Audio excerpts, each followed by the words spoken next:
Quantum number rule related. Electron configuration कैसे लिखेंगे, अगर शेल अपना 1 है तो एस आएगा, शेल 2 है तो एस पी आएगा, 3 है तो एस पी 3 डी, 4 है तो एस पी डी एफ, है ना, पता है। मैक्सिमम इलेक्ट्रॉन इसमें 2, इसमें 10, 14 पता है अपन को। देन उसके बाद ये हेलोजन फैमिली है, और ऑक्सीजन फैमिली को हम कैल्कोजन बोलते हैं, है ना, और नाइट्रोजन फैमिली को हम निक्टोजन बोलते हैं। तो याद कैसे रखेंगे, पी एन इसमें आ रहा है और पी एन इसमें भी आ रहा है, तो निक्टोजन फैमिली वाली है, ठीक है। देन उसके बाद इसको लैंथेनाइट सीरीज़ बोलते हैं हम, ये वाली, और इसको ट्रांजिशन सीरीज़ बोलते हैं। ये अपना ग्रुप 3 में आता है, एफ ब्लॉक, है ना, जो जो बोल रहा हूँ वही वही इंपॉर्टेंट है। और यहाँ पे अपने जो मेटल्स हैं पीरियोडिक टेबल में 78% है, जिसमें से एस डी और एफ ये पूरे ही मेटल से भरे हुए हैं। एस डी और ये एफ ये पूरे के पूरे मेटल से भरे हुए हैं, all elements of this. Then P block में ये ब्लैक वाले हमारे मेटल हैं, ग्रीन वाले मेटलॉइड हैं, रेड वाले नॉन मेटल हैं, ठीक है। तो ये ग्रीन वाले जो मेटलॉइड हैं इनको याद करने का तरीका है आज सबसे तेज़ी, ठीक है। और फिर उसके बाद हाँ, इसको ग्रुप 1 ग्रुप 2 ये 13 14 16 18 ये पता है, तो उसको दूसरे तरीके से भी लिख सकते हैं। First A, second A, third A, fourth A, fifth A, sixth A, seventh A, eighth A. Then D block के लिए अलग सिस्टम है, कॉपर से शुरू करेंगे, first B, second B, then starting से third B, fourth B, fifth B, sixth B, seventh B. Then iron, cobalt और nickel के लिए पूरा ये अपना 8th बी में आ जाता है, ठीक है। देन एफ ब्लॉक ग्रुप 3 में आता है और ग्रुप 3 बी में आता है। 3 बी में मतलब लैंथनम के बाद शुरू होता है, और लैंथम तो ऐसे भी 3 बी में आता था, तो टेक्निकली इट मेक सेंस कि ये 3 बी से ही शुरू हो, है ना, तो ये पूरा 3 बी में आता है। फिर उसके बाद ये अपनी डी ब्लॉक हमारी ट्रांजिशन सीरीज़ है ना, और एफ ब्लॉक हमारी इनर ट्रांजिशन सीरीज़ है, जिसमें ये 3D 4D 5D 6D, 3D को बोलेंगे first transition series, second, third, fourth transition series, है ना। ये फर्स्ट इनर ट्रांजिशन सीरीज़, ये सेकंड इनर ट्रांजिशन सीरीज़, ठीक है। देन ये लास्ट वाले नंबर याद रखने हैं अपन को, 2 10 18 36 54 86 108। 2 में 8 जोड़ेंगे, है ना, 10 में 8 जोड़ेंगे, इसमें 18, इसमें 18, इसमें 32, इसमें 32, है ना। ये नंबर याद रखना, 8 8 18 18 32 32, तीनों दो दो 12, 8 8 18 18 32 32, ठीक है। देन समझ जाएंगे। फिर उसके बाद 21 से डी ब्लॉक स्टार्ट होता है, और 58 से एफ ब्लॉक स्टार्ट होता है, ठीक है। यहाँ से 57 पे अपना डी ब्लॉक ख़त्म होगा। देन 58 से डी ब्लॉक शुरू होगा, 71 पे एफ ब्लॉक ख़त्म, 72 से डी ब्लॉक शुरू। देन जैसे ही 89 पे डी ब्लॉक है, 90 पे एफ ब्लॉक, देन चलता जाएगा 14 एलिमेंट, फिर 103 पे एफ ब्लॉक ख़त्म, 104 पे डी ब्लॉक शुरू, ठीक है। पीरियोडिक टेबल याद करने का तरीका है, शकीला एसी में रहती है, टीना ज़ोर ज़ोर से हाफ रही है ना, और ये वो नवाब था दबंग, क्राइंग मोटी वाइफ, मन तक रेखा, फिर रोया ओसामा, कौन रहेगा ईरान में। और यहाँ पे 3 स्टूडेंट हैं, तो उनको टीचर डांट रही है, तो ये वहाँ का सीन है ना। तो नहीं पढ़ोगे तो पिटोगे। देन क्यों आगे आऊँ, स्टूडेंट बोल रहा है मैं क्यों आगे आऊँ, है ना, तो आगे नहीं गए वो लोग, बोल रहे हैं ज़िंदगी कैडबरी हो गई, ठीक है। देन एफ ब्लॉक अगर याद करना है तो लैंथनम से स्टार्ट होता है, यहाँ लैंथनम के बाद से स्टार्ट होता है सीडियम, है ना। तो सीने पर नदियाँ प्रेम की समाई, क्यों गदगद तब दिल हो गया, इंजीनियर तुम ये भी लो, है ना। देन थॉर के पापा यूँ बोले, नेपाल में पुराने आम कम बिकेंगे, कैफ़े में जाना ऐसे फरमाना, मैडम नूडल ला रे।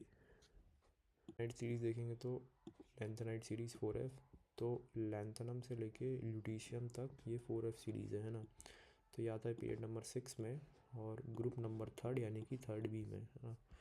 जैसे यहाँ पे ये लैंथनम में शुरू हुआ, सीरियम यहाँ से, ल्यूटीशियम यहाँ पे, देन हॉफनियम अपना 72 यहाँ से शुरू हुआ, तो ये अपना आता है 6th पीरियड में, और ये फोर्थ ग्रुप में है ना, सिक्स्थ पीरियड फोर्थ ग्रुप, ठीक है। देन एक्टिनाइड सीरीज़ में AC अगर देखेंगे तो 89 यहाँ से एक्टिनाइड लॉरेंशियम यहाँ तक गया है नीचे, तो ये 5F सीरीज़ में आता है, ये अपना सेवेंथ पीरियड में। और ये कौन सा ग्रुप है, अपना थर्ड ग्रुप है ये, ठीक है। और हाँ, जो RF है अपना 104 वो यहाँ पे है, तो ये सेवेंथ पीरियड में फोर्थ ग्रुप।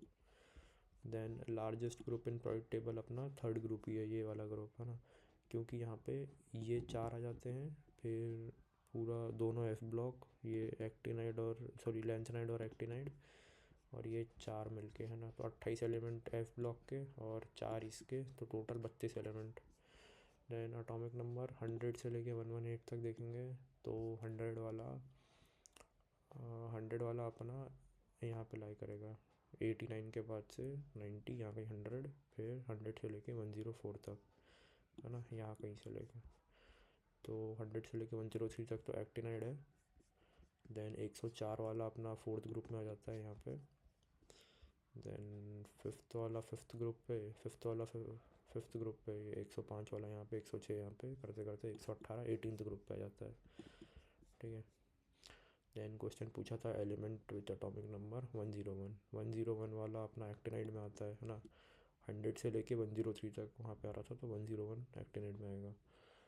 और 104 वाला अपना D ब्लॉक पे आता था, और D ब्लॉक के फोर्थ ग्रुप में आता था, तो एक्टिनाइड और group 4। Then element with Z120 है ना, तो लास्ट एलिमेंट P ब्लॉक के 118 में आता था, और 19th यहाँ पे आएगा, 120 यहाँ पे आएगा, तो ग्रुप 1 को एल्कली मेटल बोलते हैं, ग्रुप 2 को एल्कलाइन अर्थ मेटल, तो एल्कलाइन अर्थ मेटल पे।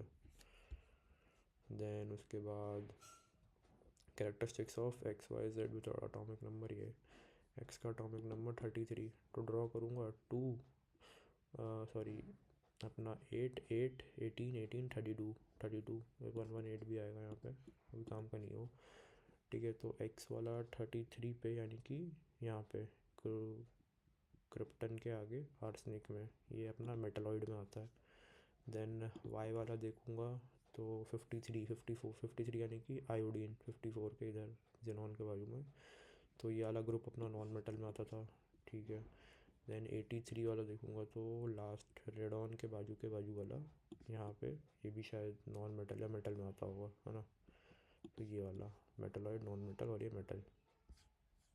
UPSC नेम फ्रॉम 101 से 118 तक कैसे लिखेंगे, 0 को नील, 1 को अन, 2 को बाय, 3 को ट्राई, 4 को क्वाड, 5 को पेंट, 6 को हेक्स, 7 को सेप्ट, 8 को ऑक्ट, 9 को ENN है ना, ये N से शुरू नहीं होता, E से शुरू होता है, याद रखना, इसी में कंफ्यूज हो जाते हैं, ठीक है।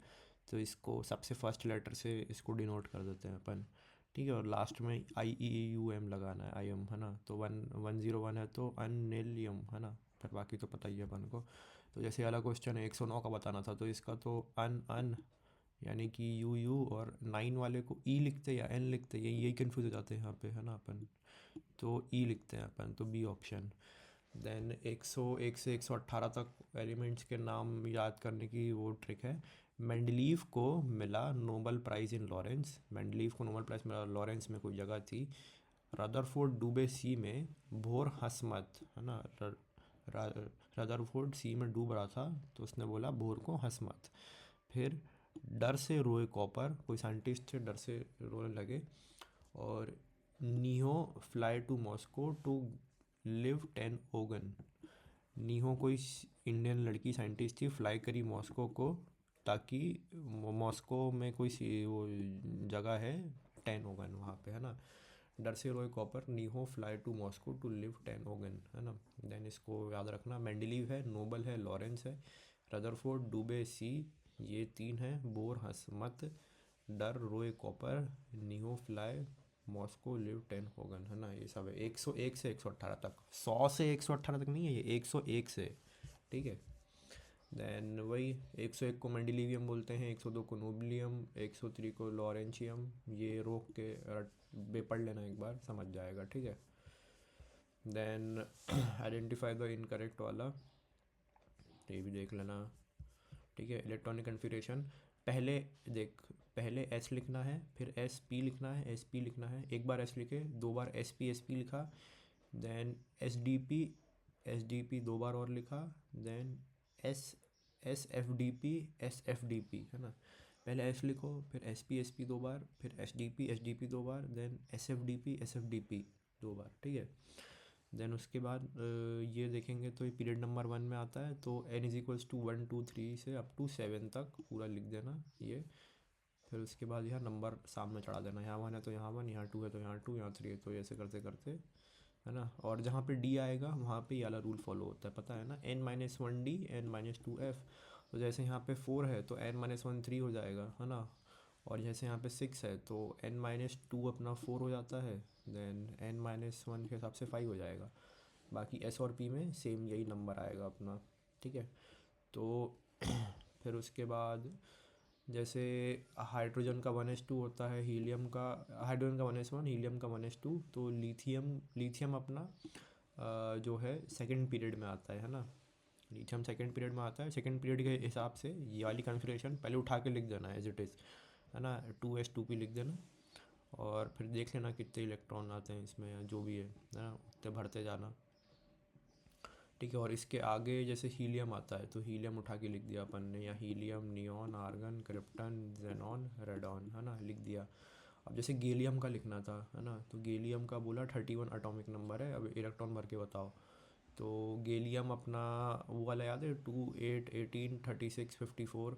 अब 36 के कहीं आगे ही आता है ना। अब तो 36 के हिसाब से अपन देखें तो 36 अपना फोर्थ पीरियड में आता है, तो फोर्थ पीरियड में ये वाली कन्फिग्रेशन है, ये वाली कन्फिग्रेशन एज इट इज़ उठा के लिखी, है ना। अब आर्गन तक अपनी कुछ भर गई होगी, उसके बाद जितनी बची थी उसमें भरते जाओ, ठीक है। अर्थ मेटल्स पे तो है ना अपना हील हाइड्रोजन से शुरू करेंगे, तो है ली ना ने की रब से फरियाद, ठीक है। तो फिर उसके बाद यहाँ लिख सकते हैं अपन S P S D P S F D P, है ना। और यहाँ पे एल्कली मेटल है, फर्स्ट ग्रुप है, तो यहाँ कुछ एस डी पी मतलब पी डी एफ में तो आएगा नहीं इलेक्ट्रॉन, तो उसको हटाओ। देन यहाँ लिखना शुरू करो helium, neon, argon, krypton, xenon, है ना, क्योंकि हाइड्रोजन हीलियम, अब हीलियम के बाद लिथियम आया है तो यहाँ से लिख सकते हैं अपन। तो ये लिख दो पूरा, फिर उसके बाद फर्स्ट ग्रुप है तो एक एक इलेक्ट्रॉन भर दो। देन एल्कली अर्थ मेटल अपना ग्रुप 2 में आता है, तो S P S D P S F D P, है ना, लिखे। फिर ये helium, neon, argon, krypton, xenon लिखा। फिर उसके बाद दो दो इलेक्ट्रॉन भरते गए इसमें। तो पी ब्लॉक 13 ग्रुप से स्टार्ट होता है, तो लिख लो S P S D P then S F D P, है ना। देन यहाँ सेकेंड पीरियड है तो 2 3 4 5 6, है ना। फिर हीलियम, नियॉन, आर्गन, क्रिप्टन लिख लिया। फिर उसके बाद किसी का भी निकालना है तो लिख दो, फिर इसको भरते जाओ पहले तो, है ना। ये 13 ग्रुप है तो P1 आएगा, पता है अपन को, P1 P2 भरते जाओ, समझ गए, है ना।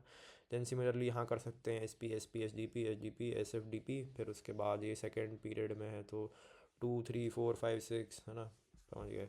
फिर डी ब्लॉक में अपना ये होता है first transition series, third series, ये पढ़ चुके हैं ना।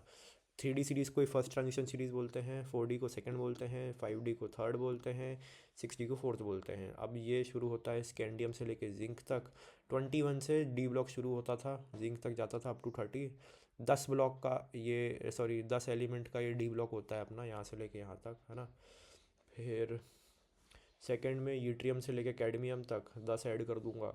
देन लैंथनम शुरू होता है 5D में अपना 57। फिर यहाँ से अपना 58 से अपना ये शुरू होता है एफ ब्लॉक, नीचे अपना एफ ब्लॉक शुरू हो जाते हैं। दोनों ऐड होने के बाद यहाँ पे हॉफनियम आता है 72 में, ये जाता है 80 तक, ठीक है। समझ गए, ये याद रखना, एक बार लिख लूँगा तो हो जाएगा याद। देन उसके बाद कि ये याद रखना, क्यों आगे आऊँ पिटाई करोगे नवाबजादे, मोहब्बत रू रुकावट पड़ेगी, है ना। क्यों आगे आऊँ पिटाई करोगे नवाबजादे, मोहब्बत रू रुकावट पड़ेंगे, जो भी है ना। तो ये यहाँ से लेके RH तक, PD को छोड़ के जो भी है उसमें कन्फिग्रेशन आती है NS1, है ना। बाकी सब में NH2 आती है, बाकी जितना पीरियोडिक टेबल है तो इसमें NH2 आएगी और PD में NH0 आएगी। एक्सेप्शनल केसेस हैं इसलिए मैं रटा रहा हूँ, है ना, याद करना। देन अपन शुरू करेंगे यहाँ डी ब्लॉक की कन्फिग्रेशन। तो स्कैंडियम से शुरू करेंगे। डी ब्लॉक स्कैंडियम से लेके जिंक तक जाता है ना, 10 ब्लॉक का एलिमेंट होता है। तो स्कैंडियम अपना डी ब्लॉक आता है 3D सीरीज़ में। 3D सीरीज़ में आता है यानी कि फोर्थ पीरियड में आता है, ठीक है। फोर्थ पीरियड में आता है तो आगे आर्गन लगाऊंगा, है ना। अब आर्गन में ही अपने 18 आ गए। देन 21 इसका एटॉमिक नंबर था, 3 और भरने थे, तो 4s2 3d1। और एक और बात, ये अपना स्कैंडियम टाइटेनियम वेनेडियम अपना इसमें नहीं आता था, ये वाली लाइन में नहीं आता था। तो जो इसके लाइन में नहीं आ रहा है उन सब का NH2, तो यहाँ पे NH2 है ना। NH 4s2 रखा अपन ने। देन डी का था तो D1, देन यहाँ पे D2, यहाँ पे D3, है ना। देन क्रोमियम अपना इस लाइन में आता था, ये देखो क्रोमियम, ये आ रहा अपना क्रोमियम, है ना। तो क्रोमियम में ये जो इस लाइन में आते थे ये में NS1 हो जाता था। तो 4s1 हुआ और यहाँ का जो एक इलेक्ट्रॉन था वो डी में कूदा, तो यहाँ पे D5 हो गया, है ना। यहाँ पे ट्रेंड के हिसाब से D4 आता, D1 D2 D3 D4, लेकिन एक यहाँ कूदा तो D5 हो गया। देन नॉर्मल चला, यहाँ पे D6, sorry D1 D2 D3 D5। अब वापस यहाँ पे D5 D6 D7 D8। Then यहाँ पे D9 आना था, लेकिन कॉपर अपनी इस लाइन में आता है ना। तो 4s1 का जो एक इलेक्ट्रॉन यहाँ पे था D9 के बदले D10 हो गया। देन जिंक तो D10 है ही, और ये इस लाइन में भी नहीं आता, तो ये NH2 यहाँ पे S सब शेल में 2 आएगा, यानी कि 4s2 3d10, ठीक है। देन अपन आए 4D सीरीज़ में। 4D सीरीज़ है यानी कि फिफ्थ पीरियड है, तो फिफ्थ पीरियड में अपन क्रिप्टन लिखते थे। देन ये ट्रियम जिरकोनियम इसके लाइन में नहीं आता। NB और ये MO और NB आता है इसके लाइन में, यानी कि ये तो पहली बात तो ये S1 करेंगे, है ना। 5s1 ये दोनों। देन यहाँ पे D3 आना था तो D4 हो जाएगा, और यहाँ पे D4 होना था यहाँ तो यहाँ D5 हो जाएगा, ठीक है। देन TC नहीं आता। RU और RH आता है, तो उसमें भी आप D और D को दा सकते हैं अपन एक आगे। देन PD सबसे अलग था। PD यहाँ पे PD है, ये PT नहीं है, PD है, PD, है ना। तो यहाँ पे NH0 आता था। NH0 यानी कि 2 इलेक्ट्रॉन कूद जाएंगे। टेक्निकली यहाँ पे D8 आना था, लेकिन 2 इलेक्ट्रॉन कूदे तो D10 हो गया यहाँ पे, तो 5s0 4d10, ठीक है। देन AG अपना उस वाली लाइन में आता था, ये रहा अपना AG। तो AG में अपना क्या आएगा, 5s1 3d10, ठीक है। और कैडमियम अपना नॉर्मल वाला, तो यहाँ पे तो ऑलरेडी 3d10 आ ही रहा है ना, 5s2 3d10। देन अपन आएंगे फिफ्थ 5D सीरीज़ में है, तो ये सिक्स्थ पीरियड फॉलो करेगा। तो सिक्स्थ पीरियड में हमने जिनॉन लिखा, और 57 इसका एटॉमिक नंबर है। तो जिनॉन लिखने के बाद भरते चले गए। तो यहाँ F ब्लॉक तो आएगा, मतलब F सब शेल तो आएगा, लेकिन इलेक्ट्रॉन नहीं भरेंगे, क्योंकि F सब शेल लैंथनम के बाद भरना शुरू होते हैं, नीचे के 14, है ना। तो F0 5d7, सॉरी 5d1, है ना, फर्स्ट एलिमेंट है इसका। तो देन यहाँ से F ब्लॉक भरेगा, फिर हॉफनियम आएगा 72 पे। देन यहाँ पे 14 भरेंगे, उसके बाद D2 आएगा, है ना। तो ये D1 D2 D3 ये वाइज चेंज फॉलो करेगा। बस पहले वाले के F सब शेल में 0, दूसरे वाले का जो आएगा वो पूरा F ब्लॉक से घुमा घुमा के आएगा। देन यहाँ 14 भर जाएंगे। देन यहाँ 5d3 हो जाएगा, 5d4 5d, है ना। D1 D2 D3 D4 D5 D6 D7 D8 आता है यहाँ पे, लेकिन वो लाइन में आ रहा है, तो S1 और D9 हो गया, है ना, 5d9 हो गया। देन यहाँ पे भी क्या, यहाँ पे D9 आता तो यहाँ पे D10 हो गया, है ना। देन ये वो नॉर्मल वाला न्यूक्लियर चार्ज पे, यानी कि Z इफेक्टिव पे, है ना। तो ये कोई न्यूक्लियस है Z। जेड को अपन एटॉमिक नंबर भी बोलते हैं, डिनोट करते हैं ना। तो बाहर कोई इलेक्ट्रॉन है, अंदर कोई इलेक्ट्रॉन है, तो ये न्यूक्लियस इस पे फोर्स ऑफ अट्रैक्शन लगा रहा है, लेकिन ये रिपेल कर रहा है ये दोनों इलेक्ट्रॉन। तो ये पूरी फोर्स ऑफ अट्रैक्शन लगा नहीं पा रहा, तो ये रिपल्शन की वजह से कुछ कट कटा के फोर्स आ रही है। तो एफ नेट क्या आ रही है, अट्रैक्शन माइनस रिपल्शन, है ना। और एफ नेट को अपन जेड इफेक्टिव भी बोल देते हैं। तो अट्रैक्शन कौन लगा रहा है, न्यूक्लियस, तो जेड। और रिपल्शन, है ना, ये सारे इलेक्ट्रॉन हैं कुछ, तो जो रिपल्शन लगा रहे हैं उनको हमने सिग्मा डिनोट कर दिया, और सिग्मा को बोलते हैं शील्डिंग कांस्टेंट, है ना। शील्डिंग कांस्टेंट इस पर्दे की तरह है ना, कि यहाँ ये बल्ब जो है ये रोशनी भेज रहा है, रोशनी हमारी फोर्स ऑफ अट्रैक्शन है, और ये पर्दे हैं हमारे जो फोर्स को उस इस लाइट को रोक रहे हैं, जो है ना, ये बाकी इलेक्ट्रॉन्स हैं। तो ये अपनी स्क्रीनिंग का काम कर रहे हैं, इसको बोलेंगे शील्डिंग कांस्टेंट, है ना। और ये किस किस पे डिपेंड करता है, depends on number of inner shell electrons, है ना। जितने ज़्यादा इलेक्ट्रॉन होंगे रिपल्शन उतना ज़्यादा। तो वो जो तो अपना जेड इफेक्ट है उतना कम हो जाएगा, ठीक है। फिर उसके बाद पेनिट्रेशन इफेक्ट क्या बहुत बताता है अपना, कि कौन न्यूक्लियस के सबसे ज़्यादा पास है ना, क्लोजनेस टू न्यूक्लियस, है ना। तो एस सबसे ज़्यादा पास है, फिर पी, फिर डी, फिर एफ, है ना। तो पेनिट्रेशन पावर अपनी क्या आएगी, पेनिट्रेशन पावर में अंदर तक कौन घुसा हुआ है न्यूक्लियस के, है ना। तो एस पी डी एफ ये ऑर्डर। देन शील्डिंग कांस्टेंट, कौन सबसे अच्छा शील्डर है, तो एस वाला सब शेल जो अपने सा ना सबसे अच्छा शील्डर है। क्यों? क्योंकि ये न्यूक्लियस जो एनर्जीज निकालेगा फोर्स ऑफ अट्रैक्शन की, ये तो जो एस जो स्फेयर बना के रखा है ये हर जगह से रोक लेगा, है ना। हर हर जगह से ये रोक लेगा एस वाला। लेकिन पी जो है रोक नहीं पाएगा, पी सिर्फ यहाँ और यहाँ के लिए रोक सकता है, बाकी बाकी हर जगह से खुला हुआ है वो। तो सबसे अच्छी शील्डिंग कौन कर रहा है, एस वाला, है ना। बड़ा सा स्फेयर है, हर जगह गोली मारोगे साला रुक जाएगी वहीं के वहीं, है ना, बॉल के अंदर हो। देन पी वाला, फिर डी वाला, फिर एफ वाला, है ना। तो डी और एफ अपने पुअर शील्डर्स हैं, है ना। इट इज़ लाइक ये फटे पर्दे, है ना। तो एस वाला सबसे अच्छा शील्डर, है ना, यहाँ से सिर्फ एक आध गोली का गोली ना के बराबर जाएगी। और पी वाला थोड़ा सा कमज़ोर, डी डी और एफ तो बहुत ही कमज़ोर, है ना। ये था। Then screening effect is not observed in, screening effect not observed मतलब कि कोई रिपल्शन देने वाला है ही नहीं, बीच में पर्दे हैं ही नहीं। तो बीच में पर्दे नहीं है यहाँ पे, तो ये अट्रैक्शन आराम से करेगा, कोई रिपल्शन वाला है ही नहीं, है ना। तो ये किस में होगा, वन इलेक्ट्रॉन सिस्टम में। जैसे कि एच ई में दो होते हैं, एक निकाला एक इलेक्ट्रॉन बचा, एल आई में तीन इलेक्ट्रॉन होते हैं, दो निकाले एक बचा, बेरिलियम में चार होते हैं तो तीन निकाले एक बचा। इन सब में स्क्रीनिंग इफेक्ट ऑब्जर्व नहीं होगी, है ना, क्योंकि कोई रिपल्शन मारने के लिए है ही नहीं। है अपना एटॉमिक रेडियस, ये तीन टाइप के हैं, कोवेलेंट रेडियस, मेटेलिक रेडियस और वैंडरवाल रेडियस। कोवेलेंट में अपन नॉन मेटल की बात करेंगे, मेटेलिक में मेटल के रेडियस की, वैंडरवाल में अपने इनर्ट गैसेस आते हैं, है ना, या मॉलिक्यूल्स के रेडियस। तो नॉन मेटल में जैसे ये दोनों के एटम्स एक दूसरे के अंदर इंडल्ज हो जाएंगे, मिल जाएंगे, ठीक है। मेटल में टच हो जाएंगे बस, ठीक है, टच रहेंगे। और वैंडरवाल में दूर दूर रहेंगे, है ना, दूर गए, क्योंकि ये गैसियस में है, बात करते हैं गैसेस दूर दूर रहती हैं, है ना, खुल्लम खुल्ला, है ना। सॉलिड तो टच हो रहता है, इसलिए वो रहता है, रिजिड रहता है। तो वैंडरवाल रेडियस सबसे ज़्यादा रेडियस होगा अपना वैंडरवाल का, फिर मेटेलिक का, फिर इसका सबसे ज़्यादा रेडियस वैंडरवाल का। क्यों? दूर दूर है, तो इनकी रेडियस भी दूर दूर है, जैसे गैसेस दूर दूर होती हैं, ठीक है। देन अपन आते हैं वेरिएशन इन पीरियड, है ना। तो लेफ़्ट टू राइट जब अपन मूव करेंगे, लेफ़्ट टू राइट, जब ऐसे लिथियम से लेके अपन फ्लोरीन तक ऐसे मूव किए, तो अपने जो हैं शेल नंबर कौन सा आएगा अपना, टू, है ना। क्योंकि मतलब पीरियड नंबर टू में आ रहा था, तो शेल टू में आएंगे, तो इसमें दो शेल होंगे, वन और ये टू। तो यहाँ पे होंगे तीन प्रोटॉन, तीन इलेक्ट्रॉन है तो तीन प्रोटॉन होंगे, और जाएंगे तो यहाँ पे चार, यहाँ पांच प्रोटॉन, करते करते फ्लोरीन में नाइन प्रोटॉन आएंगे, है ना। शेल अभी भी सेम है, ये तीन प्रोटॉन मिलके एक आखिरी इलेक्ट्रॉन पे जोर लगा रहे हैं, और ये नौ प्रोटॉन मिलके एक आखिरी इलेक्ट्रॉन पे जोर लगा रहे हैं। तो कौन ज़्यादा जोर लगाएगा, नाइन प्रोटॉन, है ना। शेल उतने ही है भाई यहाँ, लेकिन बंदे कम है खींचने वाले। यहाँ शेल भी कम है और बंदे ज़्यादा हैं, यहाँ होंगे दंगे, यहाँ होगी अट्रैक्शन दबा के, है ना। तो सबसे अच्छी जेड इफेक्टिव लास्ट पे लगेगी। तो लेफ़्ट टू राइट मूव करते टाइम जेड इफेक्टिव अपना बढ़ता है, क्योंकि प्रोटॉन बढ़ जाते हैं, शेल उतने के उतने ही रहते हैं। तो फोर्स ऑफ अट्रैक्शन ज़्यादा, तो रेडियस कम पकड़ के रखेगा ये, है ना।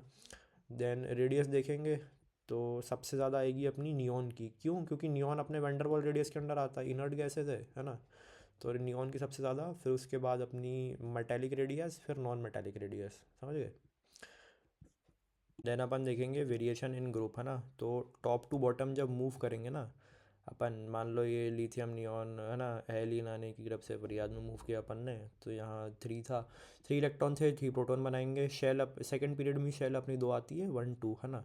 देन सोडियम में जाएंगे तो ये तीसरे पीरियड में आ जाता है, तीसरे चौथे पीरियड में, तो यहाँ तीसरा शेल आ जाएगा, है ना। तो तीन शेल आए अपने तीसरे पीरियड में। तो यहाँ पे 11 प्रोटॉन बनेंगे, क्योंकि 11 इलेक्ट्रॉन थे। तो यहाँ पे एक शेल बढ़ गई, है ना। तो ये तीन प्रोटॉन मिलके सेकंड शेल वाले पे जोर लगा रहे हैं, 11 प्रोटॉन मिलके इस तीसरे वाले पे जोर लगा रहे हैं, है ना। तो शेल बढ़ गई, शेल बढ़ना is a very big difference as compare to ये झाड़ भर के इलेक्ट्रॉन यहाँ जोर लगा रहे हैं, है ना। तो शेल बढ़ गई तो डिस्टेंस बढ़ गई, डिस्टेंस बढ़ गई तो भाई शील्डिंग इफेक्ट भी तो कम हुआ, है ना। रेडियस बढ़ रहा है, मतलब अपना डाउन द ग्रुप मूव कर रहे हैं, तो Z effective down the group अपना जो है वो कमज़ोर हो जाएगा, है ना, क्योंकि फोर्स ऑफ अट्रैक्शन कम लगेगी, बहुत दूर है। तो टॉप टू बॉटम जब आपने मूव किया तो due to addition of new shells ये जो एटॉमिक रेडियस है वो इंक्रीज़ किया, ठीक है। इन ग्रुप की बात करेंगे, वेरिएशन इन ग्रुप में, तो टॉप टू बॉटम जब हम मूव करेंगे तो जेड इफेक्टिव कांस्टेंट रहता है। क्यों रहता है? क्योंकि जैसे हेलिना ने की रब से फरियाद में देखें अपन, तो इसमें 3 इलेक्ट्रॉन है लिथियम में, तो 3 प्रोटॉन आएंगे, ठीक है। सेकंड पीरियड का वो है ये, तो 2 शेल बनेंगे अपने 1 और 2, है ना। तो ये 3 प्रोटॉन मिलके सेकंड शेल एंड में जो इलेक्ट्रॉन है इस पर जोर लगा रहे हैं, है ना। देन सोडियम पाएंगे तो 11 इलेक्ट्रॉन, तो 11 प्रोटॉन। यहाँ पे 3 सब शेल आ जाते हैं, तो 1 2 3, ये 11 प्रोटॉन मिलके तीसरे सब शेल के एंड में जो बैठे इलेक्ट्रॉन उस पर जोर लगा रहे हैं, है ना। तो अब हम अगर देखें तो ये फोर्स जो है ना कांस्टेंट आएगी, मतलब F is directly proportional to Q1 Q2/r²। तो यहाँ 3 मिलके थोड़ी सी डिस्टेंस पे लगा रहे थे, थोड़े से प्रोटॉन है, थोड़ी सी डिस्टेंस है, यहाँ पे प्रोटॉन भी बढ़ गए और रेडियस भी बढ़ गई, दोनों साथ में बड़ा घटा है ना, समझ रहा है, दोनों प्रोपोर्शनली बड़ा है। तो फोर्स जो है हमारी कांस्टेंट आ जाएगी, तो जेड इफेक्टिव कांस्टेंट है, कम ज़्यादा नहीं होता, कांस्टेंट रहता है, ठीक है। And due to addition of new subshells, यहाँ पे ज़्यादा सबशेल ऐड हुए हैं, है ना, ज़्यादा दूरी पे जाके फोर्स लगाना पड़ रहा है अपन को, तो जो एटॉमिक रेडियस है वो तो अपनी डेफिनेटली बढ़ेगी। अगर कंपेयर करूँ कार्बन नाइट्रोजन फ्लोरीन और ब्रोमीन को साइज में, है ना, तो कार्बन नाइट्रोजन फ्लोरीन अपने सेकेंड पीरियड में आते हैं, यानी कि N=2, यानी कि 2 शेल हैं इसके पास। ब्रोमीन अपना फोर्थ पीरियड में आता है, N=4, यानी 4 शेल हैं इसके पास। तो इसके पास शेल ज़्यादा है तो डिस्टेंस ऑटोमेटिकली बढ़ गई, न्यूक्लियस से डिस्टेंस बढ़ेगी तो रेडियस बढ़ जाएगा, तो सबसे ज़्यादा ब्रोमीन का आएगा। देन इनमें कंपेयर करूँगा तो left to right atomic radius अपनी जो है इधर से इधर मूव करने पे कम हो जाती थी। तो सबसे छोटा कौन आएगा? फ्लोरीन, फिर नाइट्रोजन, फिर कार्बन, है ना, ठीक है। तो और बोरोन फैमिली में मैं देखूँगा तो जैसे एलुमिनियम और गैलियम का एक एक्सेप्शन टाइप केस है। तो एलुमिनियम अपना किस में, थर्ड उसमें आता है, थर्ड शेल में, और गैलियम आता है फोर्थ शेल में। फोर्थ शेल में आता है, फोर्थ पीरियड में आता है, मतलब डी ब्लॉक के बाद आ रहा है। तो डी ब्लॉक के बाद आ रहा है तो 3D10 पूरी फुल्ली फिल्ड मिलेगी, उसके बाद पी ब्लॉक में इलेक्ट्रॉन भरेंगे। तो और डी ब्लॉक होते हैं पुअर शील्डर, है ना, यहाँ के पर्दे फटे हुए हैं, तो प्रोटॉन जब जोर लगाएगा तो ये डी ब्लॉक तो कुछ असर ही नहीं डाल पाएगा, चिरा हुआ है ना, तो इलेक्ट्रॉन खींचा चला जाएगा इसके पास, न्यूक्लियस के पास। तो इसी चक्कर में डी ब्लॉक की वजह से फोर्स ऑफ अट्रैक्शन ज़्यादा लगा रहा है न्यूक्लियस, तो गैलियम का साइज़ कम हो गया। वरना नॉर्मली ऑर्डर क्या होता, सबसे बड़ा इंडियम होता, थैलियम होता, इंडियम होता, गैलियम होता, एल्यूमिनियम होता, बोरॉन होता। लेकिन डी ब्लॉक की वजह से पुअर शील्डिंग हुई, इलेक्ट्रॉन घुस गए, आर पार हो गए, तो गैलियम की साइज़ एल्यूमिनियम से छोटी हो गई। तो एक्चुअल जो आता है ऑर्डर वो थैलियम सबसे बड़ा, फिर इंडियम, फिर एल्यूमिनियम, फिर गैलियम, फिर बोरॉन, ठीक है।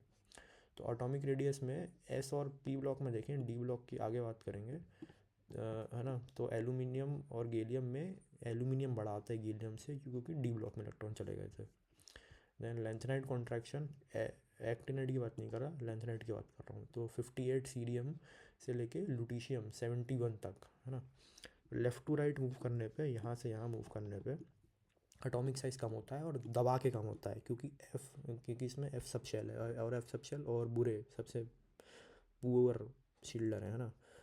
तो यहाँ से यहाँ मूव करूँगा मैं, तो एफ सब शेल की वजह से सबसे बड़ा साइज़ हमारा सीरियम का आएगा, है ना। एफ सब शेल यहाँ पे कम है, अभी एक ही पहला भरा है, यहाँ पे 14 भर चुके हैं।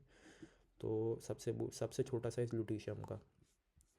देन देन आता है effect of lanthanide contraction on atomic size. Lanthanide contraction से क्या इफेक्ट आया, है ना, तो डी ब्लॉक में इफेक्ट आया इसका, कि ये जो ग्रुप 3 था, ग्रुप 3 में ये 3D, ये 4D, ये 5D में यहाँ से एफ ब्लॉक भरना शुरू हुआ, और एफ ब्लॉक तो एकदम फटे पर्दे हैं ना, चिरे हुए पर्दे, तो वो रोक नहीं पाए न्यूक्लियर रिपल्शन को और फोर्स को, तो इलेक्ट्रॉन खींच के चला गया, तो साइज़ कम हो गया। साइज़ इतना कम हो गया कि जिरकोनियम हॉफनियम का साइज़ सेम हो गया ऑलमोस्ट, नायोबियम और टैंटलम का साइज़ सेम हो गया, मोब्लिडम और टंगस्टन का साइज़ सेम हो गया, करते करते सबका ही साइज़ सेम हो गया।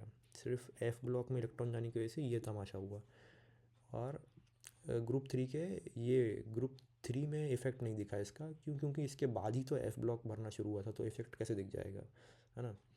तो ये दिक्कत थी, तो इसलिए बोल देते हैं कि 4D सीरीज़ और 5D सीरीज़ का साइज़ ऑलमोस्ट सेम निकल के आता है। ये 4D है, ये 5D है, किसको छोड़ के, यूट्रियम और लैंथेनम को छोड़ के। लिथियम और लैंथरम का साइज़ लैंथरम का बड़ा आता है एज ऑब्वियस, है ना। क्यों? क्योंकि यहाँ इफेक्ट ही नहीं पड़ा अपना एफ ब्लॉक का। देन आयनिक रेडियस में एक बात सीखना कि Z effective is Z minus sigma, है ना। जेड अपना एटॉमिक नंबर है और एटॉमिक नंबर अपना इसके नंबर ऑफ प्रोटॉन के बराबर होता है। तो ये रिलेशन याद रखना, Z Z effective directly proportional to proton by electron, है ना। अब कैटाइन में साइज़ कंपेयर करेंगे, ये बी है, बी प्लस है, बी टू प्लस है, तो जेड इफेक्टिव लगाऊंगा, 4 प्रोटॉन है, 4 इलेक्ट्रॉन है ना। अब यहाँ पे 4 प्रोटॉन और एक निकाला तो 3 इलेक्ट्रॉन हो गए, यहाँ पे 4/2। सबसे बड़ा रेशियो इसका आ रहा है, जेड इफेक्टिव इसका ज़्यादा, जेड इफेक्टिव इसका ज़्यादा, तो मतलब प्रोटॉन खींच रहा है तो साइज़ कम हो रही है। तो देखो जेड इफेक्टिव सबसे ज़्यादा B2+ का खींच रही है, तो रेडियस सबसे कम इसकी आएगी। और वैसे भी ओरिजिनल एटम की या पेरेंट एटम की साइज़ बड़ी आती है as compare to cation. Cation तो इलेक्ट्रॉन निकाल दो साइज़ छोटी हो रही ना, और एनायन एनी डे बड़ा होता है कैटायन से। तो जैसे मैं इसका कंपेयर करूँ O और O2 में इलेक्ट्रॉन ज़्यादा है, सबसे ज़्यादा साइज़ इसकी आएगी, फिर आइसो इलेक्ट्रॉनिक स्पीशीज़ में सेम नंबर ऑफ इलेक्ट्रॉन, है ना। तो इन सब की सेम नंबर ऑफ इलेक्ट्रॉन है, जिसका प्रोटॉन का साइज़ ज़्यादा होगा, प्रोटॉन का नंबर उसका वो ज़्यादा होगा, जेड इफेक्टिव ज़्यादा होगा और रेडियस कम हो जाएगी, ठीक है। तो जैसे यहाँ कंपेयर कर लिया, आयनिक रेडियाई बता दो, तो N3O2 और F-, तो लिख सकते हैं अपन। देन जिरकोनियम और हॉफनियम का साइज़ ऑलमोस्ट इक्वल होता है, क्यों? लेंथ एंड वो कॉन्ट्रैक्शन।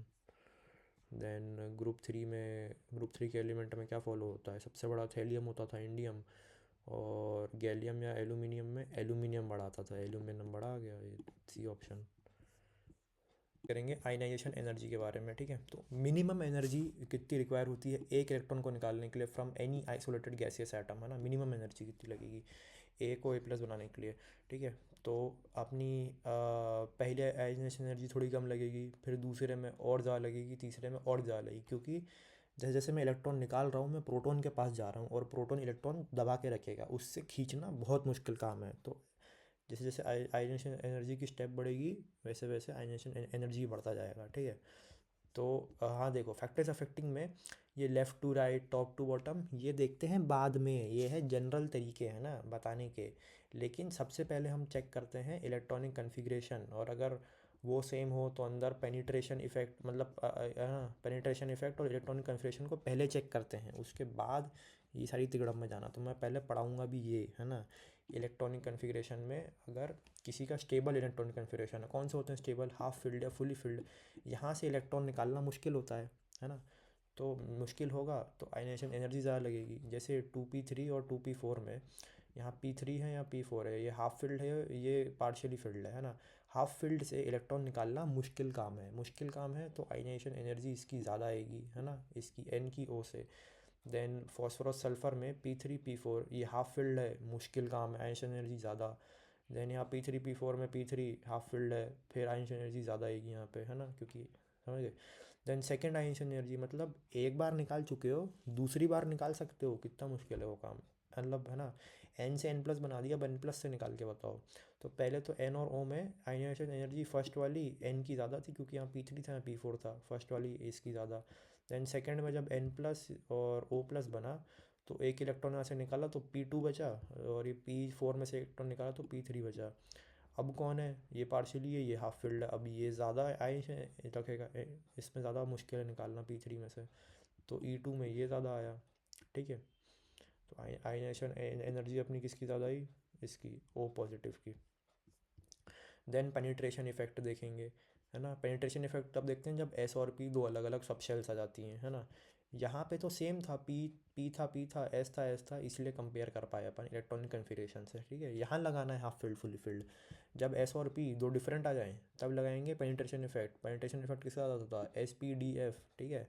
तो जैसे यहाँ बेरिलियम और बोरॉन का कंपेयर करना था, तो यहाँ पे तो 2p1 आता एंड में, और यहाँ पे 2s2 आता, है ना। तो पहला इलेक्ट्रॉन हम कहाँ से निकालेंगे? यहाँ 2p1 ईजिली निकल जाएगा, यहाँ 2s2 मुश्किल है यहाँ निकालना, है ना। S सब शेल न्यूक्लियस के सबसे करीब होता है, न्यूक्लियस के करीब, तो इलेक्ट्रॉन निकालना मुश्किल, आयनाइजेशन एनर्जी बेरिलियम की ज़्यादा आएगी, ठीक है।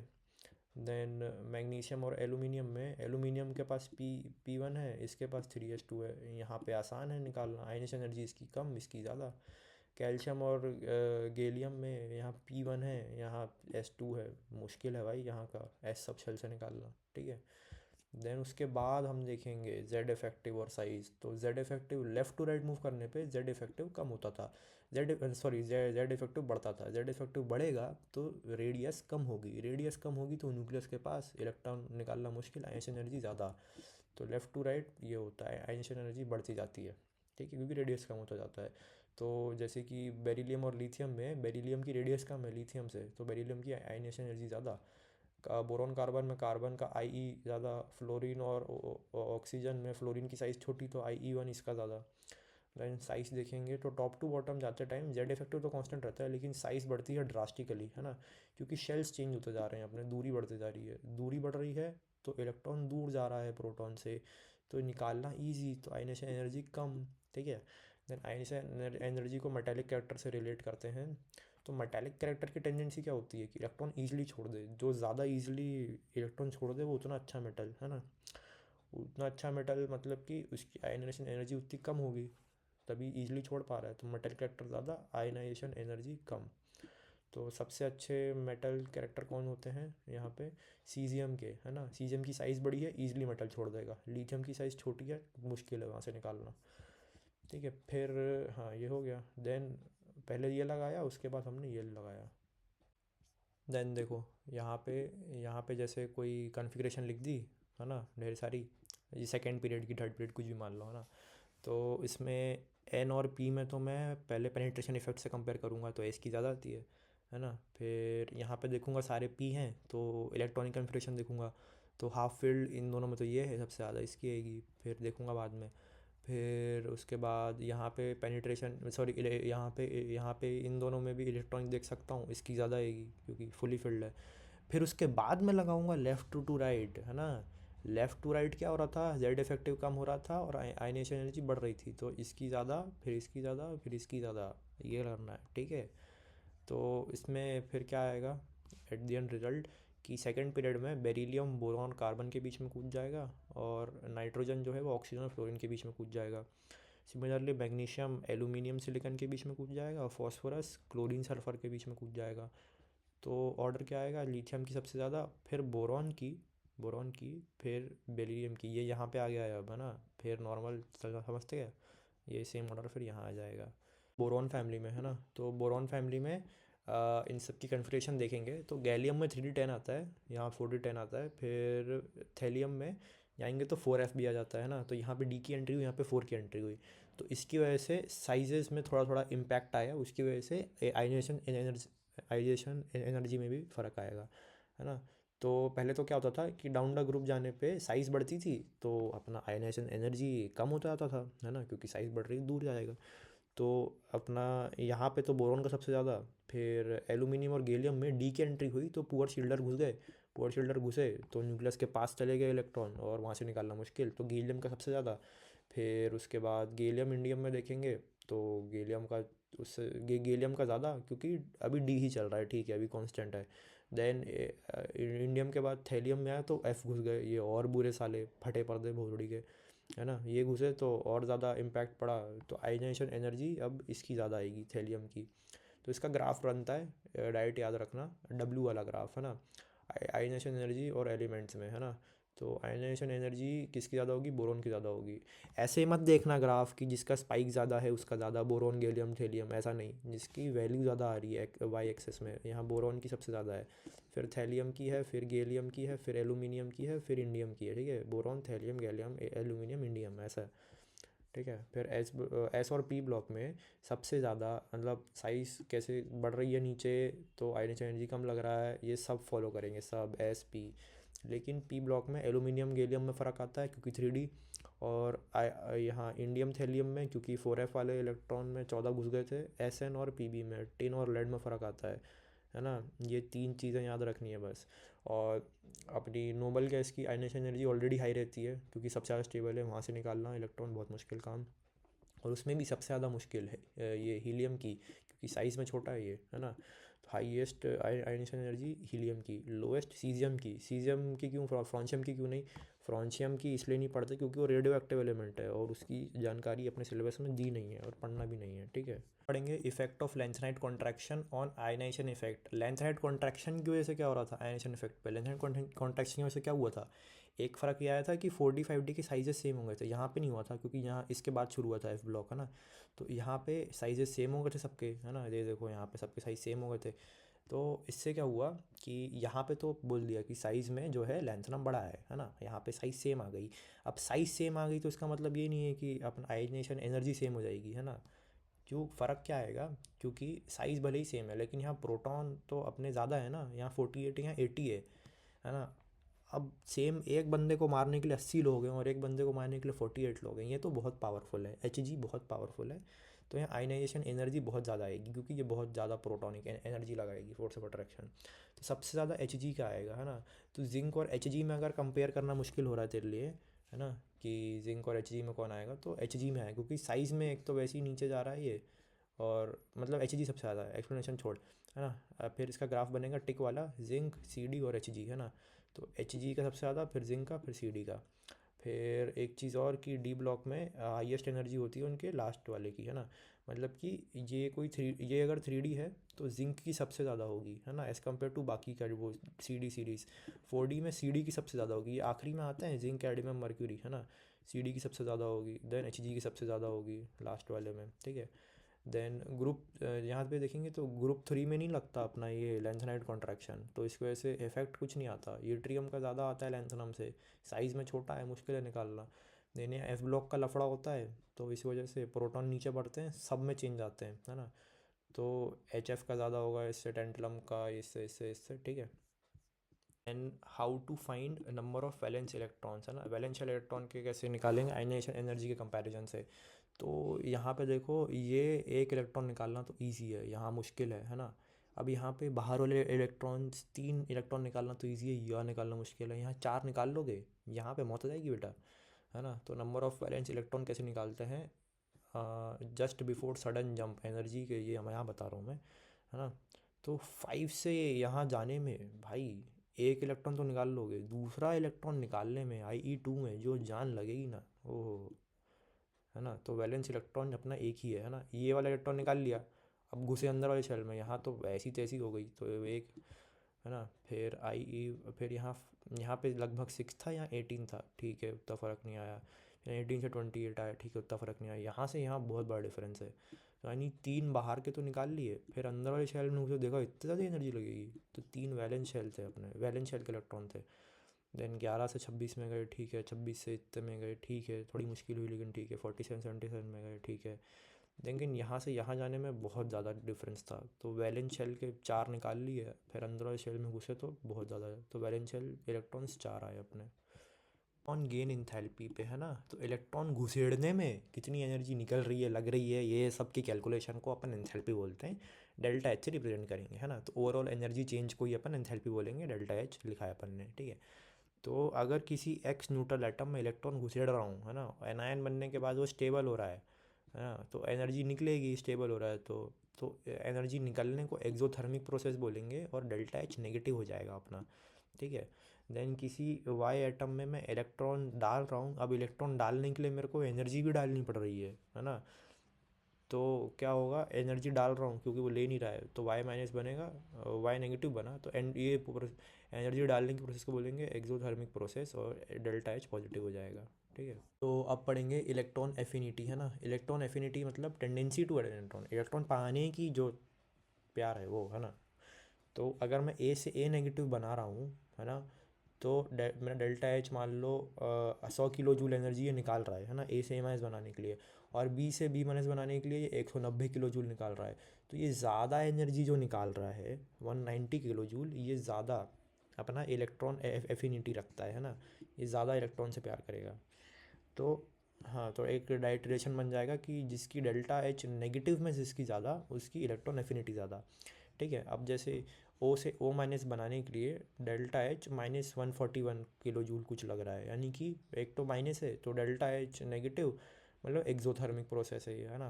फिर O माइनस में इलेक्ट्रॉन डालने के लिए फिर O माइनस से O2 माइनस बना रहा है, तो एक तो इलेक्ट्रॉन डालना है, तो ये मुश्किल काम है, तो उसके लिए एनर्जी डालनी पड़ेगी, एनर्जी निकलेगी नहीं, तो पॉजिटिव डेल्टा एच आएगा। तो पॉजिटिव का मतलब एंडोथर्मिक एनर्जी डाली है भैया अपन ने, है ना। और हमेशा ऐसा होता है कि सेकंड जो डेल्टा एच है वो हमेशा पॉजिटिव ही आता है, सेकंड एंथैल्पी। फर्स्ट एंथैल्पी हो सकता है पॉजिटिव हो या हो सकता है नेगेटिव हो, है ना, वो उस पर डिपेंड करता है एटम पे, अगर रिपेल करेगा या अट्रैक्ट करेगा वो, ठीक है। देन इनको ऐड कर दूंगा, तो O से O2 बनाने के लिए 2 इलेक्ट्रॉन लिए इसने, एक ये 2 इलेक्ट्रॉन लिए और बनाया O2 माइनस। तो इसको भी ऐड करूँगा मैं, है ना, H1 और H2 को, तो 703 किलो जूल प्लस में आएगा, है ना। तो इतनी एक्सोथर्मिक, इतनी एंडोथर्मिक एनर्जी लगेगी इसको ये कन्वर्ट कराने के लिए, है ना। और हमेशा ऐसा होता है कि जब एक से ज़्यादा चार्जेस आ जाते हैं इस पर, है ना, यहाँ 2 माइनस है ना, यहाँ पे 3 माइनस है, यहाँ पे 1 नहीं है, 1 माइनस नहीं है, -1 नहीं है, तो इलेक्ट्रॉन की एंथैल्पी पॉजिटिव ही आती है, ऐसा ही होता है, ठीक है। And factors affecting electron enthalpy, है ना। तो पहले अपन जेड इफेक्ट और साइज नहीं देखेंगे, पहले अपन देखेंगे इलेक्ट्रॉनिक और पेनिट्रेशन इफेक्ट, है ना। इसके बाद देखते हैं अपन साइज और जेड इफेक्टिव। तो इलेक्ट्रॉनिक कन्फिग्रेशन में क्या बोलता है कि स्टेबल वाले और फुली फिल्ड वाले, स्टेबल कौन से होते हैं, फुली फिल्ड, हाफ फिल्ड, उसमें एनर्जी डालना इस टफ काम है ना। तो उसमें एनर्जी भी डालनी पड़ती है, जैसे N3 है, जैसे N है, तो ये 2p3 बना रहा है, हाफ फील्ड है, इसमें इलेक्ट्रॉन डालूंगा तो भाई एनर्जी भी डालनी पड़ेगी, क्योंकि ऑलरेडी स्टेबल है, मैं इसकी स्टेबिलिटी तोड़ के डाल रहा हूँ, तो एनर्जी डालनी पड़ेगी मेरे को। देन नियॉन है, नियॉन तो 2p6 है, ये तो वो है, इनर्ट गैस है, इसमें इलेक्ट्रॉन डालना बहुत ही मुश्किल काम है ना। तो इसमें जो हमारी एंडोथर्मिक एनर्जी है डेल्टा एच पॉजिटिव, वो तो बहुत ज़्यादा लगेगी, है ना। तो ये जितने भी अपने ये नोबल गैसेज हैं, इनकी एच जी तो पॉजिटिव ही आएगी, क्योंकि इनको इलेक्ट्रॉन चाहिए थोड़ी भाई, ऑलरेडी ऑक्टेट रूल में पैर जमाए बैठे हैं। देन पेनिट्रेशन इफेक्ट, है ना, एस और पी डी एफ को कंपेयर करना है, तो जैसे एल आई और बोरॉन का, लिथियम और बोरॉन बेरिलियम का कंपेयर, बोरॉन का कंपेयर किया, तो इसका 2s1 कन्फिग्रेशन है, इसकी 2s2 2p1, है ना। अब जो एक इलेक्ट्रॉन हमने डाला वो इसमें जाना चाहेगा एस ब्लॉक में, है ना, क्योंकि एस ब्लॉक न्यूक्लियस के सबसे ज़्यादा पास है, और इलेक्ट्रॉन जाता ही है न्यूक्लियस के पास जाना, +1 का इफेक्ट काम करता है ना। तो ये इलेक्ट्रॉन एफिनिटी यहाँ की ज़्यादा होगी, है ना, इधर ज़्यादा ज़्यादा प्यार करेगा, या क्योंकि यहाँ तो पी में जाएगा। देन वैसे ही सोडियम और एल्यूमिनियम में यहाँ P2 बन जाएगा, यहाँ 3s2 बन जाएगा, एस ब्लॉक में जाना चाहेगा वो, समझ रहे। देन उसके बाद जेड इफेक्टिव में देखूंगा मैं, तो लेफ़्ट टू राइट मूव करूंगा, जेड इफेक्टिव कम होगा, जेड इफेक्टिव कम होगा मतलब कि साइज़ कम हो रहा है, साइज़ कम हो रहा है मतलब न्यूक्लियस जो है बहुत पावरफुल है, इसलिए तो साइज़ कम हो रहा है ना, साइज़। तो वो और इलेक्ट्रॉन खींचना चाहता है वो पावरफुल न्यूक्लियस, तो उसकी एफिनिटी ज़्यादा है इलेक्ट्रॉन के प्रति, है ना, और खींचेगा वो। देन अगर टॉप टू बॉटम मूव करेंगे तो साइज़ इंक्रीज़ होगा, साइज़ इंक्रीज़ होगा मतलब न्यूक्लियस में इतनी जान है नहीं, ढीला ढाला सा न्यूक्लियस है, तो मतलब उसको इलेक्ट्रॉन चाहिए नहीं, उसके लिए इतना प्यार है नहीं, है ना, उसके पास हंगर नहीं है, तो electron affinity down the group कम हो जाएगी, है ना। देन अगर O से O नेगेटिव बनाएंगे तो कुछ X एनर्जी निकलेगी, और F से F नेगेटिव बनाएंगे तो कुछ Y एनर्जी निकलेगी। अब बताओ किसकी एनर्जी ज़्यादा है, तो Y की एनर्जी ज़्यादा है ना, क्योंकि Y का साइज़ कम है, ये फ्लोरीन का साइज़ कम है। तो क्यों कम है, क्योंकि उसका प्रोटॉन दमदार है, प्रोटॉन दमदार है मतलब उसको इलेक्ट्रॉन की भूख है, हंगर है, इसलिए Y की एनर्जी ज़्यादा है, ठीक है। तो जनरली फॉर न्यूट्रल एटम, है ना, जनरली बोल रहा हूँ मैं, ई जो है इलेक्ट्रॉन की एंथैल्पी, वो नेगेटिव आती है, यानी कि एक्सोथर्मिक आती है, यानी कि इलेक्ट्रॉन ठूसने पे एक न्यूट्रल एटम में एनर्जी निकलती है। जैसे कि कार्बन को C- बनाऊंगा मैं, तो एनर्जी निकलेगी, है ना, डेल्टा नेगेटिव आएगा। ओ को O नेगेटिव बनाने के लिए डेल्टा नेगेटिव लगेगा, है ना। जैसे सोडियम में एक इलेक्ट्रॉन डालने के लिए हमारा डेल्टा नेगेटिव आ जाएगा, ठीक है, क्योंकि ये इलेक्ट्रो पॉजिटिव एलिमेंट्स हैं ये सारे, ठीक है। फिर फॉर ऑल कैटायंस, कैटायन जिसमें प्लस चार्ज हो, अब प्लस चार्ज तो इलेक्ट्रॉन को अट्रैक्ट वैसे ही करेगा, है ना, तो वो स्टेबिलिटी चाहेगा, प्लस माइनस बना के स्टेबिलिटी आएगी, स्टेबिलिटी आएगी तो एनर्जी निकली होगी, यानी कि कैटायंस के लिए एनर्जी जो इलेक्ट्रॉन की एंथैल्पी वो नेगेटिव होती है, ठीक है। और एनायन ऑलरेडी भाई अपनी औकात से बाहर इलेक्ट्रॉन एक लेके बैठा है, उसमें एक और इलेक्ट्रॉन ठाल रहे हो, है ना, तो एनर्जी डालनी पड़ेगी, ऐसे तो रखेगा नहीं वो, है ना, तो चूतिया तो है नहीं वो, ठीक है। देन वही बताया है कि फर्स्ट आयनाइजेशन एंथैल्पी में भी पॉजिटिव में भी नेगेटिव, एलिमेंट पर डिपेंड करता है वो यहाँ पे, है ना।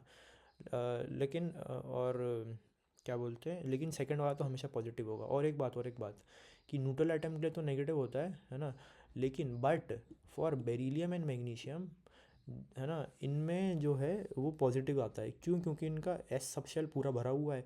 अब एस सब शेल में जब भरा हुआ है भाई, तू सोच कि इलेक्ट्रॉन डालना कितना मुश्किल काम है, तेरे को एनर्जी देनी पड़ेगी भाई, ऐसे नहीं हो सकता। नाइट्रोजन में 2p3 है, 3 आने की हाफ फील्ड है, एनर्जी देनी ही पड़ेगी। इनर्ट गैसेस तो पूरे फुल हैं भाई, एनर्जी देनी पड़ेगी। तो बस ये चार ही याद करना है और कुछ याद नहीं करना। बेरिलियम, मैग्नीशियम और नाइट्रोजन और इनर्ट गैसेस, इन्हीं में एनर्जी पॉजिटिव आती है, इलेक्ट्रॉन गेन एंथैल्पी, है ना, बाकी सब में नेगेटिव आती है। जैसे सर ने बोला कि फॉस्फोरस का कंफ्यूज मत होना, जो यहाँ लिखा है वही है, फॉस्फोरस भी नेगेटिव में ही आएगा, बाकी यही है बस ये चार पॉजिटिव। ठीक है। Comparison between electron affinity and, है ना, फ्लोरीन क्लोरीन या हेलोजन फैमिली का मैं बात करूँगा अभी। तो इलेक्ट्रॉन डेंसिटी देखो फ्लोरीन में ज़्यादा है ना, as compare to chlorine. Chlorine में शेल बढ़ गए हैं अपने, है ना। अब यहाँ पे इलेक्ट्रॉन डेंसिटी ज़्यादा है तो रिपल्शन ज़्यादा है ना। अब रिपल्शन ज़्यादा है तो एक इलेक्ट्रॉन ठूसना यहाँ मुश्किल है भाई, है ना। अब भरे घर में एक और बंदा घुस जाए, राशन पानी नहीं है इसके पास, इसके न्यूक्लियस के पास। क्लोरीन का बड़ा बंगला है ना, यहाँ पे एक इलेक्ट्रॉन आ भी जाए तो ऐसा कुछ दिक्कत नहीं है, इसको चलता है ना। तो इलेक्ट्रॉन एफिनिटी ये है, ये अच्छे से खातिरदारी करेगा उस इलेक्ट्रॉन की। ठीक है। तो यहाँ पे देखूँ मैं, तो एफ़ में एफ़ की जो वो आ रही थी कन्फिग्रेशन 2p5, और क्लोरीन की 3p5, है ना। तो इसका बड़ा घर है तो यहाँ पे इलेक्ट्रॉन जाना चाहेगा, ईजिली रह सकता है। तो डेल्टा यहाँ पे, हाँ, एफ़ नेगेटिव प्लस ए कोई एनर्जी है, C L negative plus B कोई एनर्जी है। प्लस के साथ अगर दिखा रहे हैं एनर्जी, मतलब एनर्जी निकली है, तो डेल्टा एच नेगेटिव होगा, तो डेल्टा एच माइनस है, यहाँ का डेल्टा एच माइनस बी, है ना। तो डेल्टा एच माइनस बी ज़्यादा होगा एज़ कम्पेयर टू माइनस है, क्योंकि इसकी एफिनिटी ज़्यादा है ना, तो इसका माइनस एच की वैल्यू ज़्यादा। सेम चीज़ फिर पूरे हर जगह फॉलो होगी, जब फ्लोरीन क्लोरीन में हो रही थी वैसे ही साइड में पूरे पी ब्लॉक में होगी, इधर इधर इधर इधर, है ना। ये देखो पूरे पी ब्लॉक में सब तिकड़म फॉलो होगा। देन बाकियों के लिए जो जनरल ट्रेंड था हमारा कि नीचे जाओगे तो साइज़ बढ़ेगी तो साइज़ क्यों बढ़ रहा था? क्योंकि प्रोटॉन कमज़ोर था तो इलेक्ट्रॉन की एफिनिटी उसकी इतनी है नहीं, वो चाहता नहीं होता इलेक्ट्रॉन, तो बाकी सब सेम ऐसे ही फॉलो होगा, है ना। तो मतलब कि सबसे ज़्यादा यहाँ पे एलुमिनियम की आएगी, फिर गैलियम की आएगी, फिर इंडियम की, फिर थैलियम की, उसके बाद बोरॉन की। सेम फिर यहाँ पे, है ना, चलता जाएगा। और हेलोजन फैमिली ये वाली, ये सबसे ज़्यादा इलेक्ट्रॉन एफिनिटी रखते हैं पूरे के पूरे पीरियोडिक टेबल में। ठीक है, पूरे पीरियोडिक टेबल में सबसे ज़्यादा क्लोरीन की होती है, फिर ब्रोमीन की, फिर आयोडीन की, क्लोरीन की होती है, फिर फ्लोरीन की होती है, फिर ब्रोमीन की, फिर आयोडीन की। ठीक है। और इसके घर का चपरासी भी हेलोजन की फैमिली के चपरासी भी इसके एस से ज़्यादा पावरफुल होता है, इसके एस से ज़्यादा इलेक्ट्रॉन एफिनिटी रखता है ये। ठीक है। पहले क्लोरीन, फिर फ्लोरीन, फिर ब्रोमीन, फिर iodine, chlorine fluorine bromine iodine. ठीक है। और oxygen has the minimum electron gain enthalpy in his family. Oxygen के पास सबसे कम होती है इलेक्ट्रॉन गेन एंथैल्पी, सबसे ज़्यादा एस की आती है, फिर सेलीनियम की, फिर टेलीनियम की, फिर टेलूरियम की, फिर पोलोनियम की, उसके बाद जाके ऑक्सीजन की। बाकी सबका भी देख सकते हो। लिखा है कि एनी एलिमेंट फ्रॉम ग्रुप 17 यानी कि ये फ्लोरीन हेलोजन फैमिली में कोई भी एलिमेंट हो, उसकी ईजीई इलेक्ट्रॉन की एंथैल्पी हमेशा ज़्यादा होगी किसी भी एलिमेंट की पीरियोडिक टेबल में। और उसमें भी एक तो सबसे ज़्यादा इसकी होती है, और उसमें भी क्लोरीन की सबसे ज़्यादा आती है। ठीक है।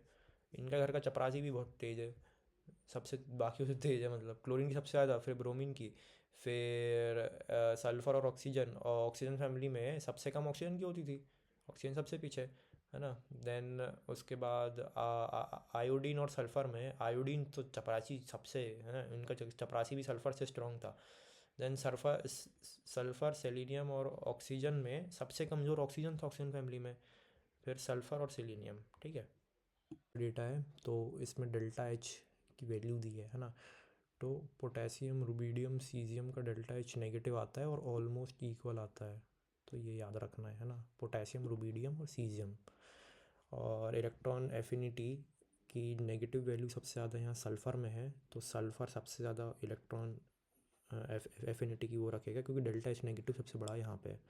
फिर उसके बाद सेलीनियम की, टेलूरियम की, पोलोनियम की, ऑक्सीजन फैमिली में सबसे कम ऑक्सीजन की होती थी। ठीक है। देन हेलोजन फैमिली में सबसे ज़्यादा क्लोरीन की होती थी, फिर फ्लोरीन की, फिर ब्रोमीन की, फिर आयोडीन की, फिर एस्टिडीन की। ठीक है, पीछे पड़ रखा है। फिर उसके बाद इसमें देखें इनर्ट गैसेस वाले फैमिली में, तो हाईएस्ट पॉजिटिव अपना नियॉन में है। नियॉन को इलेक्ट्रॉन चाहिए ही नहीं मतलब, है ना। सबसे ज़्यादा नियॉन की क्या बोलते हैं, डेल्टा एच पॉजिटिव। फिर इनर्ट गैस सबसे मिनिमम आई थी अपनी हीलियम की, हीलियम नियॉन के ऊपर जस्ट हीलियम की डेल्टा एच सबसे मिनिमम, ठीक है। और डेल्टा एच पॉजिटिव अपनी ए आर और के आर की, आर्गन और क्रिप्टन की ऑलमोस्ट इक्वल ही होती है ऑलमोस्ट, क्या +96 इक्वल आर्गन और क्रिप्टन की। फिर जेनॉन है, फिर रेडॉन है। तो value of plus delta H की वो क्या होगी ऑर्डर, सबसे ज़्यादा नियॉन का, फिर आर्गन क्रिप्टन का सेम, फिर जेनॉन का, फिर रेडॉन का, फिर हीलियम का मिनिमम, नियॉन का मैक्सिमम, आर्गन क्रिप्टन का सेम, फिर जेनॉन रेडॉन लाइन से आ जाएगा। नेगेटिविटी पे, तो इलेक्ट्रोनेगेटिविटी भी हमारा जेड इफेक्टिव पर डिपेंड करता है। जैसे ए और बी में जेड इफेक्टिव मान लो एक ही ज़्यादा है, एक ही ज़्यादा जेड इफेक्टिव मतलब उसकी इलेक्ट्रॉन एफिनिटी ज़्यादा है, यानी कि इलेक्ट्रॉन रखना चाहता है वो। अब वो रखना चाहता है तो इलेक्ट्रोनेगेटिव का मतलब क्या था कि tendency to pair share pair of electron, है ना, तो लोन पेयर इसके पास आएगा। तो लेफ्ट टू राइट मूव करूँगा तो जेड इफेक्टिव बढ़ेगा, जेड इफेक्टिव बढ़ेगा तो इलेक्ट्रोनेगेटिविटी बढ़ेगी, है ना। जेड इफेक्टिव बढ़ा तो अपना अट्रैक्शन बढ़ा, इसलिए इलेक्ट्रोनेगेटिविटी बढ़ेगी। देन उसके बाद साइज़ में देखूंगा तो जिसकी साइज़ छोटी उसका इलेक्ट्रोनेगेटिविटी ज़्यादा, साइज़ छोटी तो इसका एक इलेक्ट्रॉन भी ये रखेगा, इसका एक इलेक्ट्रॉन तो ये रखेगा ही अपने पास, तो ये दबा के रख सकता है अपने न्यूक्लियस के पास, ये रख नहीं पा रहा क्योंकि बहुत दूर है, तो इलेक्ट्रोनेगेटिविटी इसकी ज़्यादा छोटे वाले की, तो साइज़ कम इलेक्ट्रोनेगेटिविटी वहाँ पे ज़्यादा। देन पॉलिंग स्केल में ये पहले ये एस ब्लॉक है, देन ये पी ब्लॉक है।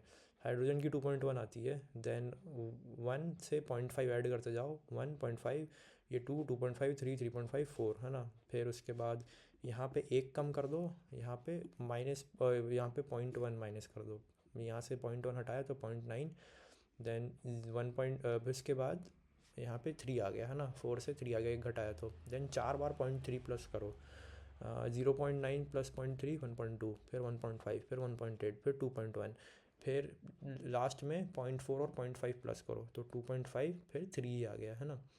तो ये 3 याद करना है, करो नहीं करना मत करो। हाइड्रोजन और फॉस्फोरस का, हाइड्रोजन और ये फॉस्फोरस का सेम होता है 2.1, है ना, यानी कि हिंदुस्तान पेट्रोलियम 2.1, सिस का, कार्बन आयोडीन और सल्फर का 2.5, ठीक है। और नाइट्रोजन का ज़्यादा होता है क्लोरीन से, जैसे यहाँ दिख रहा है नाइट्रोजन क्लोरीन का सेम दिख रहा है, लेकिन इसका 3.2 0.5 ऐसे कुछ है, नाइट्रोजन का ज़्यादा आता है। और क्या आता है फोनकल वाला, है ना। देन आते हैं ऑक्साइड वाले पार्ट में। तो ऑक्साइड में पहले ऐसे ऐसे मूव करना है, पहले एम्फोटेरिक चेक करना है, फिर न्यूट्रल, फिर बेसिक, फिर एसिडिक, है ना।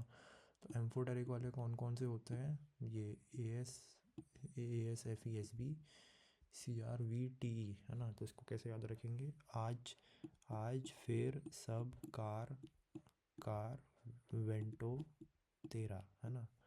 आज फिर सब कार वेंटो तेरा, और जितने लेटर्स हैं उसके हिसाब से चार्ज, है ना। आज में AAJ में 3 लेटर है तो +3, फिर FIR में, है ना, या FER में फिर से 3, फिर वैसे ही यहाँ पे सब में SAB, फिर CAR में 3 है, 3 लेटर तो +3 चार्ज, वेंटो में VENTO 5 वर्ड है तो +5,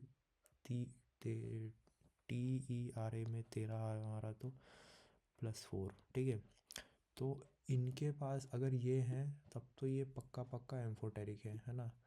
और ये जो नीचे वाले हैं अपने ये जान सुनोबे आलिया पब गई, है ना, जान सुनोबे आलिया पब गई, इनके साथ अगर कोई भी ऑक्सीजन का वो दिख जाए, है ना, पार्ट कुछ भी आ जाए इन नीचे वाले के साथ ऑक्सीजन कहीं भी जुड़ जाए तो एम्फोटेरिक। एक तो ये वाले जब ये ऊपर इस ऑक्सीजन स्टेट में रहते हैं तब एम्फोटेरिक बिहेव करते हैं, और इनके साथ कभी भी ऑक्सीजन लगा दो ये एम्फोटेरिक है। देन न्यूट्रल ऑक्साइड कौन से होते हैं अपने, CONO और NO2, सिंपल CONO और NO2 neutral oxide. Then basic oxide, basic वैसे कौन होते हैं, मेटल वाले ऑक्साइड अपने बेसिक होते हैं, उसमें भी मेटल में बेसिक ऑक्साइड, एम्फोटेरिक ऑक्साइड और एसिडिक ऑक्साइड।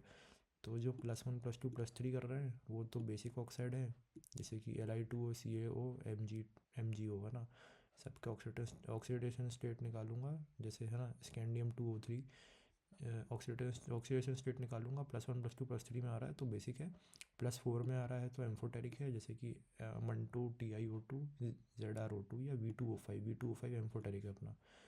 और अगर +5 +6 +7 में आ रहा है तो एसिडिक, है ना, FeO3 CrO3 Mn2O7, ठीक है। 1 2 3 बेसिक, 4 ऑक्साइड, 4 एम्फोटेरिक और 5 6 7 एसिडिक। फिर उसके बाद एसिडिक में आऊँगा तो एसिडिक में दो पार्ट हैं, नॉन मेटल ऑक्साइड और मेटलॉइड ऑक्साइड। नॉन मेटल वाले कौन से? Boron, boron, carbon, silicon, sulphur, phosphorus, chlorine, ये सब है ना, नॉन मेटल वाले ऑक्साइड है। देन एसिडिक ऑक्साइड में कौन है? Metalloid oxide. मेटलॉइड में कौन कौन थे अपने? आज सबसे तेजी है ना। तो इसमें देखो, अब इसमें क्या है, ये अपना क्या बोलते हैं, आर्सेनिक तो इसमें भी है और एम्फोटेरिक में भी है। तो +3 स्टेट को छोड़ के यहाँ कोई भी स्टेट है, जैसे यहाँ +5 आ रहा है तो +5 है तो ये मेटलॉइड में है, तो एसिडिक ऑक्साइड है ये। लेकिन अगर +3 में आ रहा होता तो वो एम्फोटेरिक बोल देता मैं, ठीक है। देन यहाँ क्वेश्चन है कि which of the following is most basic oxide. तो एक चीज़ तो ये है कि लेफ़्ट टू राइट मूव कर रहे हैं तो हम मेटल से नॉन मेटल मूव कर रहे हैं। मेटल वाले बेसिक होते हैं, नॉन मेटल वाले एसिडिक होते हैं। इसने बेसिक पूछा है तो बेसिक में अपना सेलिनियम और ये तो थोड़ा नॉन मेटल साइड आ जाता है ना। एलुमिनियम और बिस्मथ में Al2O3 अपना मेटल बोल सकते हो भाई, बिस्मथ तो है ही मेटल है ना। अब इन दोनों में Al2O3 देखूंगा ना तो ये एम्फोटेरिक होता है अपना। ये एक तो Al यहाँ पे, दूसरा Al2O3 यहाँ पे आ रहा है ना। इनके साथ कोई भी ऑक्सीजन लगा दो एम्फोटेरिक हो जाते हैं। तो अपना आता है बिस्मथ। बिस्मथ मेटल भी है और ये इसको छोड़ भी दिया मन में। देन यहाँ पे देखूंगा तो CO अपना न्यूट्रला में आता है, BaO बेरियम है, मेटल है तो बेसिक। Al2O3 एम्फोटेरिक, Cl2 अपना नॉन मेटल में आता है तो एसिडिक। ठीक है, ये रहा, हो गया।